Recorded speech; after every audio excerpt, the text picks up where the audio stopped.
In this video, we're going to cover how to make an enemy that chases your character. So this is the first video in our enemy collection of videos. So there's going to be a little bit of setup in order to get going. This is a basic third-person template right here. This same principle can be done in any project that has a character. So I'm going to, in my content drawer, I'm going to find my third-person folder, go to Blueprints. And I currently have this character right here. This character is the character that is playable in my game. It works great. What I want to do is use that same character's kind of like setup in order to start to create my enemies. So I'm going to go to my content drawer, and I'm going to right-click, duplicate that character, and I'm going to call it BP underscore enemy 1. Because I know I'm going to make a few different enemies throughout this collection. And I'm going to open it up. Now, I have then a kind of copy of everything that I had before. And I don't need all of these different inputs within this enemy, right? I don't need any sort of player controller input for my enemy character. So I'm going to highlight it all. I always like to zoom out, that way I can make sure I see it all. Highlight, delete. Perfect. I'm then going to go to my viewport, and I'm going to start to clean up a few objects in here. Like, I don't need my camera boom anymore. I don't need my follow camera anymore.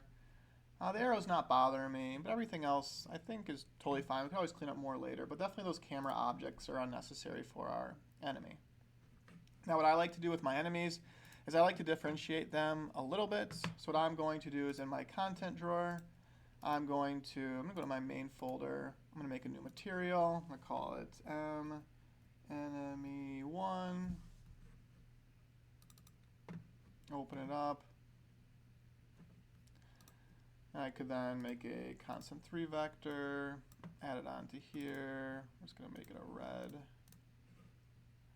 We'll apply and save it. Go back to my enemy. I could find like that red I just made. I'll call it enemy.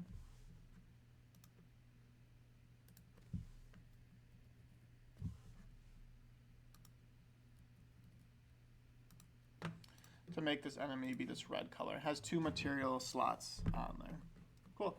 So now, if I go to my project, I have a enemy, so back to my third person blueprints, that I could drag in that ultimately I am going to have chase my character. Currently when I hit play, the enemy's hanging out in there, but again, it is not doing anything towards my character. You can actually see it idling, which is good.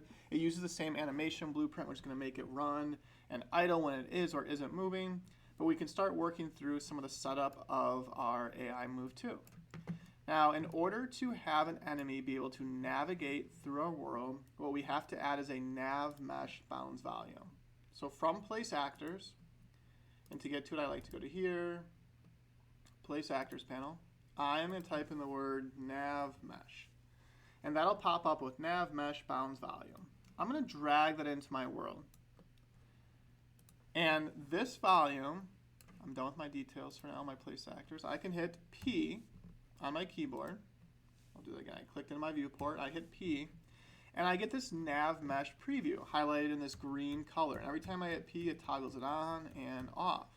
Now, anywhere that is green is going to build navigation pathing for my enemy. So if I take this and I go above the ground, you can see there's no more green right there. So there's no navigation. This enemy couldn't go over it. But if I go over here, I'm good.